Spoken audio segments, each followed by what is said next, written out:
Chapter 3. I wed you and, thus, strip you of your rights. A week later, the sun shone faintly over the city of Sable Urbo, its rays illuminating the luxurious dining room of the Zendel mansion. Inísel, her silver hair gleaming in the daylight, was seated at the table, calmly enjoying her breakfast. The scent of freshly baked bread and ripe fruit filled the air. However, the morning's tranquility was abruptly interrupted when her adoptive father, Reynard Zendel, entered the room with a serious expression on his face. Inísel, I need to speak with you, said Reynard, his voice laden with unusual distress. Inísel looked up, noticing the worry in her father's eyes. What's wrong, father? Reynard sat down across from her, taking a deep breath before speaking. I have received news from his Shántruk Theodoric, the elect one. You see, Inísel, The father struggled to continue his words. Inísel, who could feel the man's concern and the growing sorrow deepening his face, feared what Reynard would say next. He is interested in marrying you. The words fell like a heavy weight on Inísel. Her heart raced, and her mind filled with immediate rejection. Inísel knew that the Shántruk was a man over 40 years old, a difference in age far too great to even consider accepting such a proposal. No, father. I cannot marry the Shántruk. I do not want to be the wife of a man who is more than twice my age. Reynard understood her reasons for rejection, but he knew that neither he nor anyone else could deny the Shántruk's request. Inísel, I understand your feelings. But you must know that these types of proposals cannot be refused. Do not see this marriage only as an imposition. You must also consider the benefits this union could bring to our family and Ariel. An alliance with his Shántruk is an honor you cannot reject. His Shántruk is chosen by the gods, and his desires cannot be denied. Inísel rose from her chair, her face full of determination. Father, this is not all I can mean to you. Do you truly intend to sell me like one of your goods? Began Inísel, though she already knew that someday this would happen. She had been delaying marriage as much as possible, but now, she knew she could no longer avoid it. I am not a commodity to be traded for political advantages. I do not want to marry someone I do not love, much less a 40-year-old man. Reynard looked at her with sadness, but his resolve did not falter. Inísel, sometimes we must make sacrifices for the greater good. Your mother and I have already accepted the proposal of your Shántruk. We are sorry, but we had no other choice. Inísel turned to her mother, Deorum, hoping to find support, but the woman's eyes reflected the same sadness and resolve as her father's. Mother, please tell me you did not accept his proposal. Deorum sighed and stood to approach her daughter, gently caressing her hand. I'm sorry, my girl. I know it's difficult, but you can no longer avoid your responsibility. Your Shántruk is a powerful man. You will be able to do much good as his wife. Also, think of it as an honor to marry him. Many young women your age will envy you. You will be the future Valkyr, and that will leave you in an advantageous position. Inísel felt a lump in her throat, her frustration growing. She knew nothing she said would change her parents' minds. She was trapped in a situation she could not control. Finally, she retreated to her room, feeling powerless and desolate. 2 nights later, the Zendel mansion was preparing to receive honored guests. Your Shántruk Theodoric Electita Anu, with his regal bearing and imposing presence, arrived accompanied by his entourage of advisors for a formal dinner with the family. Inísel, wearing an elegant blue silk dress that highlighted her green eyes, descended the stairs with a mix of pride and disdain. She knew she had to behave with dignity, but she was not willing to accept her fate without expressing her opposition. Your Shántruk, Tezekar Hazim Demovin, Garzan Derek Gaillard, and Lorshan Darian Alanov. Please be welcome. Greeted Reynard courteously. The men entered with regal faces and an august demeanor. As soon as they stepped inside the property, everyone's eyes turned to the woman with hair as silvery as the moon, standing indomitable on the residence's staircase. The Shántruk smiled, not a smile with vile intentions, but one of approval for the beauty he was beholding. Please meet my daughter, said the father. Inísel finished descending the stairs and presented herself with appropriate courtesy. Your Shántruk, Tezaker, Garzan, Lorshan, it is an honor to welcome you to our humble home. I hope there were no inconveniences on your journey here. The guests looked at each other and soon their gazes returned to the young woman before them. It is no trouble at all to behold such beauty, Zelira Inísel. Zelira Reynard Zendel, his daughter, lives up to her description. She is a very cultured and beautiful woman. Commented Hazim, his eyes gleaming with indecency as he scanned Inísel's figure. The young woman showed no signs of retreating, although inside she was squirming with the desire to dismiss the guests and cancel her engagement to the Shántruk. Thank you very much. I hope your Shántruk considers my daughter fit to stay by your side and has not disappointed your expectations, said Reynard. The Shántruk nodded and, with his serious face, affirmed, We will soon know what she has to offer, although her beauty already makes her a suitable partner.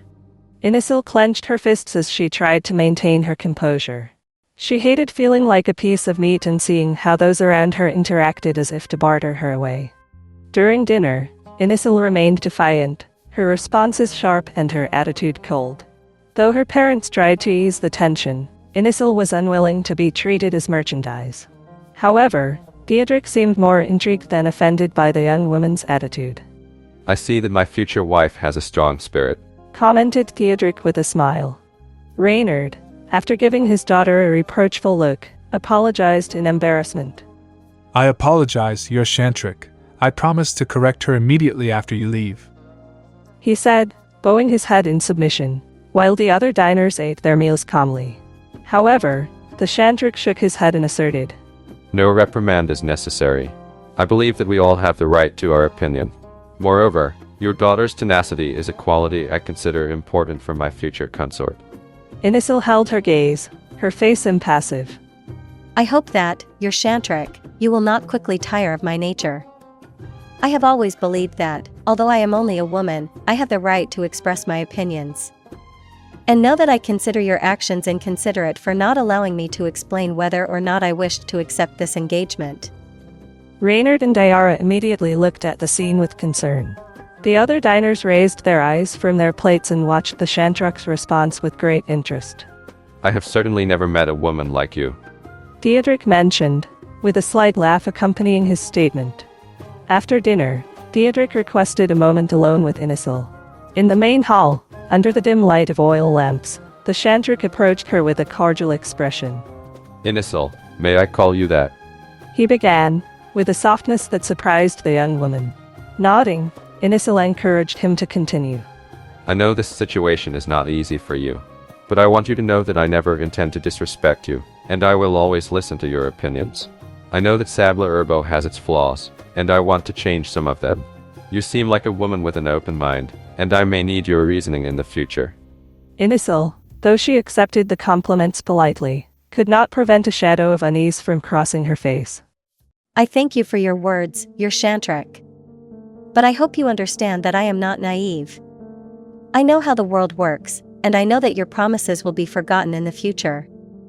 Although the Shántruk could claim he would respect his consort, Inísel knew that society did not allow women to voice opinions, much less direct the will of men. She knew that when she married, she would lose the freedom she so cherished and become enslaved to her husband's desires. Theodric nodded, his tone sincere. I understand. Our marriage is arranged, and I will marry you only for political benefits. I want to be honest with you.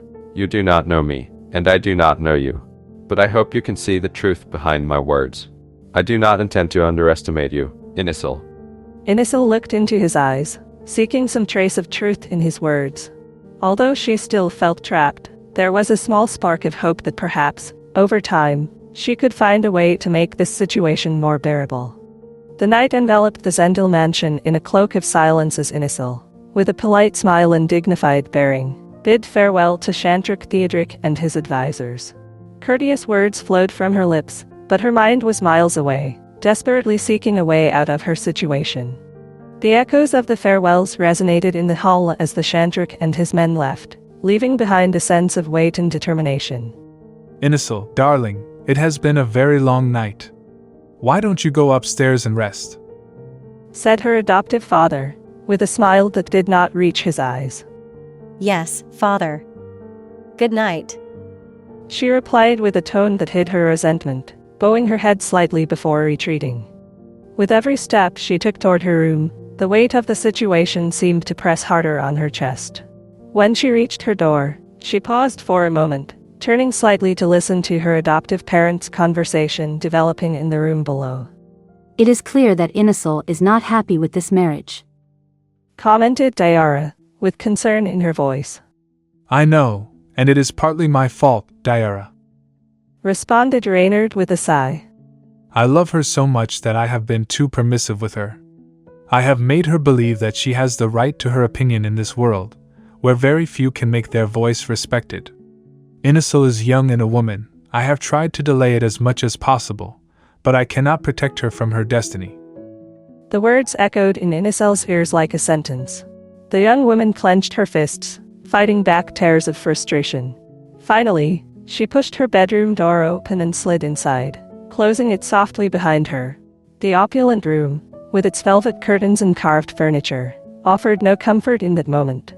Just when she thought she was alone with her thoughts, a soft knock on the door pulled her from her reverie. Inísel took a deep breath and said, Come in. Isra, her loyal maid, entered with a look of concern mixed with her usual devotion. My lady, do you need anything? I came to help you change your attire. Inísel shook her head and, with a smile on her lips, indicated to her maid. Do not call me lady, please. You know you can address me privately without formalities. Isra nodded and soon approached the young woman. Inísel, grateful for the presence of her friend and confidant, sat on the edge of her bed, allowing Isra to begin undoing the complicated laces of her dress. Silence lingered for a few moments until Inísel could no longer contain her emotions. Isra, I do not want to marry. She said in an anguished whisper. Yes, you have made that quite clear before, Inísel. Honestly, I have never witnessed such a tense dinner. I thought the master would have a heart attack. She commented with slight humor, causing her mistress' face to lighten. I am too young for this. And also, her voice broke, and she lowered her gaze, struggling to find the right words. I have not yet had my first bloodstain. What will happen if I cannot give heirs to the Shántruk? Isra paused for a moment, placing a comforting hand on Inísel's shoulder. Inísel, do not worry about that. In Ariel, there are many women who do not have their first period until after they are 16. It is normal, and you should not worry about what you cannot control. Inísel let out a heavy sigh, her shoulders relaxing slightly at Isra's words. Thank you, Isra. You are a good friend. But I cannot help but feel trapped. I do not want to be the wife of a man I do not love, much less one so old. Isra continued undoing the dress, her movements careful and compassionate. I know. It is a difficult situation. But maybe, with time, your Shántruk will see your true value and respect your wishes. Until then, I am here for you. Inísel smiled faintly, grateful for Isra's loyalty. I do not know what I would do without you, Isra. You give me strength to face this. I will always be by your side, Inísel. Isra replied firmly. Whether as your slave or your friend, I do not intend to abandon you. Inísel nodded, feeling a spark of hope amidst her despair. As Isra finished helping her change, the young woman with silver hair allowed herself a moment of reflection. She knew the fate awaiting her would not be easy, but with the loyalty and support of people like Isra, she might find a way to maintain her dignity and fight for her own freedom. That night, as the shadows lengthened and the moon dimly lit the room, Inísel lay on her bed with renewed resolve. It would not be easy, but she was determined to find her way, no matter the obstacles destiny threw at her. In her heart, she knew she had the strength and courage to face any challenge, even that of an unwanted marriage to a powerful Shántruk. Days passed quickly, engulfing Inísel in a whirlwind of preparations and ceremonies that seemed foreign to her own desire. Her father, Reynard Zendel, and the Shántruk's advisors worked tirelessly to organize the royal wedding, ensuring every detail was in place for her union with the ruler of Sabla Urbo, Anu. The wedding day arrived with a radiant glow, and the sacred oasis, the chosen place for the ceremony, buzzed with vibrant energy. The towering palm trees and ancient baobabs, reaching for the sky, provided a refreshing and majestic shade. Brightly colored tents rose around the oasis, decorated with intricate tribal patterns and symbols of the gods worshipped in Ariel. The bride and groom, Inísel and Theodric, wore vibrant robes adorned with beads and feathers. The beads gleamed under the sunlight, and the feathers, in various colors, swayed gently with the breeze, symbolizing the richness of their traditions and the union of their lineages. Inísel, though radiant, felt a mix of conflicting emotions as she walked towards the altar. The altar, constructed with intertwined branches and sacred animal hides, stood as a symbol of the connection with nature and the gods. An elderly shaman, whose presence commanded respect and wisdom, presided over the ceremony. With his deep, resonant voice, the shaman invoked the blessings of the gods of the sun, earth, fire, wind, and water, asking for their protection and benevolence for the couple. During the ceremony, various offerings were made to the gods. Fruits, honey, and aromatic herbs were presented as a token of gratitude and reverence. The aroma of the offerings filled the air, mingling with the rhythmic sound of the drums that rumbled, creating a mystical and celebratory atmosphere.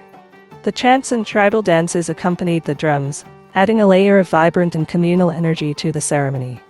Inísel, though absorbed in the splendor and solemnity of the ritual, could not help but feel a shadow of melancholy and resignation.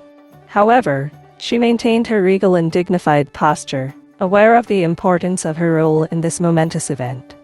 After the ceremony, the communal feast began, a celebration brimming with life and culture.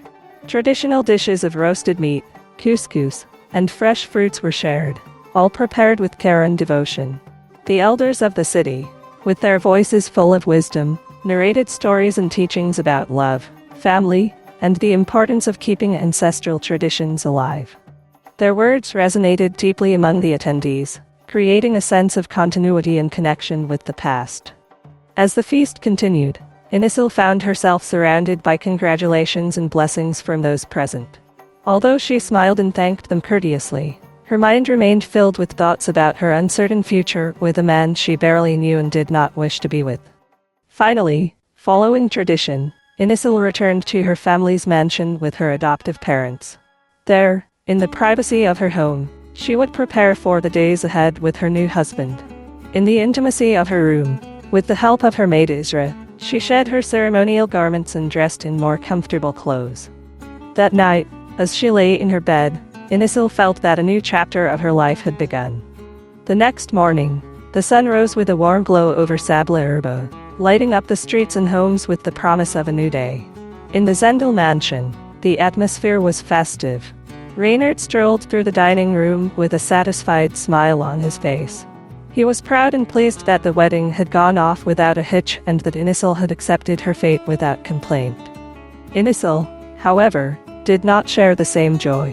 As she sat at the breakfast table, she looked at her adoptive father with a mix of frustration and sadness. Finally, she decided to express what she felt in her heart. Father, began Inísel, trying to remain calm. I am too young, I am not yet a woman. You should not have forced me to marry. Reynard turned to her, his face growing more serious and understanding. Inísel, you are already 16. I was married for the first time at 12, then again at 18, and finally at 25.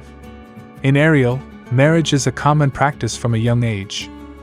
Zendel nodded while adding, Daughter, you must understand that marriage is just a formality. We have given you 4 additional years of freedom that many young women do not have. Furthermore, you have married a Shántruk, not a mere merchant or any man. Inísel clenched her fists on the table, feeling the injustice of her situation overwhelm her. Reynard, knowing the dismay his daughter felt, decided to explain the situation to her. Inísel, your Shántruk Theodric has been married before. His previous wives died trying to give birth to his children. It is as if the gods do not want dull women to give their successors to the chosen one. But do not worry, I know that you are different from other women, and that you will be able to make our family proud. Reynard's words resonated in the room, leaving a sense of discomfort in the air. Inísel felt a pang of worry. She knew her period had not yet started and was unsure if the Shántruk knew. Father, mother, does your Shántruk know? Does he know that I have not yet stained? Asked Inísel clearly, wanting to know what her parents had hidden from her recent husband. Reynard looked at her tenderly, but before he could respond, Deora intervened. Inísel, you are strong and very young. The Shántruk did not need to know about that little inconvenience. Besides, I know that with time, it will come, do not worry. Inísel sighed in frustration. She slowly got up from the table and, without saying another word, headed towards the door. Inísel, dear, where are you going? Asked Deora with concern. These last few days have been very tumultuous. I need a moment to be alone. Inísel responded. Despite her firm and determined voice, there was a slight hint of fatigue. Without waiting for confirmation, she left the room and retired to her bedroom, seeking refuge in solitude and silence. She approached the balcony and contemplatively looked at the sandy streets of Sable Urbo. The bustle of everyday life continued, unaware of her situation. She saw merchants offering their goods, children running and playing, and women chatting while carrying water jugs on their heads. A sense of emptiness filled her heart. She wondered what would become of her now that she was married and had become the Valkyr, the consort of the Shántruk. As she contemplated, she murmured to herself, I am just his object, his puppet, I am nothing, and now that I am married, I will live submissive to him. At that moment, the door to her room opened gently, and Isra, her loyal maid, entered. Hearing her lady's words, Isra hurried over, concerned by the sadness she perceived in her voice.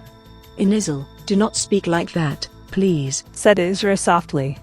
You are different, but you are strong and I know you will be much more than that. Inísel looked at her with eyes full of despondency. Isra, I only have the title of Valkyr. I have been stripped of my respect as Zelira. I feel like I am a prisoner in a golden cage. Isra moved closer, taking her hands in hers. Inísel, you do not have to doubt, I know you will be much more than a simple consort. And unlike me, you have a great future ahead. Inísel frowned and looked at her friend. Why do you say that? Why do you think a worse future awaits you? Isra lowered her head and revealed in a whisper. The master has spoken to me. When you go to live with the Shántruk, you will have many better slaves than me at your disposal. So the master intends to sell me to another merchant. Inísel's heart shrank at the thought of losing her dearest friend. She knew that if Isra were sold, it would most likely mean she would be handed over to some vile man who would abuse her physically and emotionally. The prospect was terrifying, but Inísel's determination could not allow it. I may have no value now that I am married, but I will not accept you leaving my side. Even if it is the only will granted to me, I promise I will not allow others to mistreat you. I plan to protect you until my last breath, Isra. Isra smiled, feeling a surge of gratitude and affection. Thank you, Inés, said Isra sincerely, using the nickname she only applied when she felt deep affection for her mistress. I will give everything, my life and my loyalty. I swear I will always be faithful to you and I will do everything possible to always stay by your side. Inísel hugged her, feeling a moment of comfort in her friend's arms. Thank you, Isra. You give me the strength to face my future. And I promise you, here and now, that I will not allow myself to become a mere ornament in the court of Shántruk. I intend to use my position to do good. With those words in mind, Inísel decided she would not give up. She would keep Isra by her side, use her new position to improve the world, and find a way to live her life on her own terms, even in the complexity of her new role as Valkyr.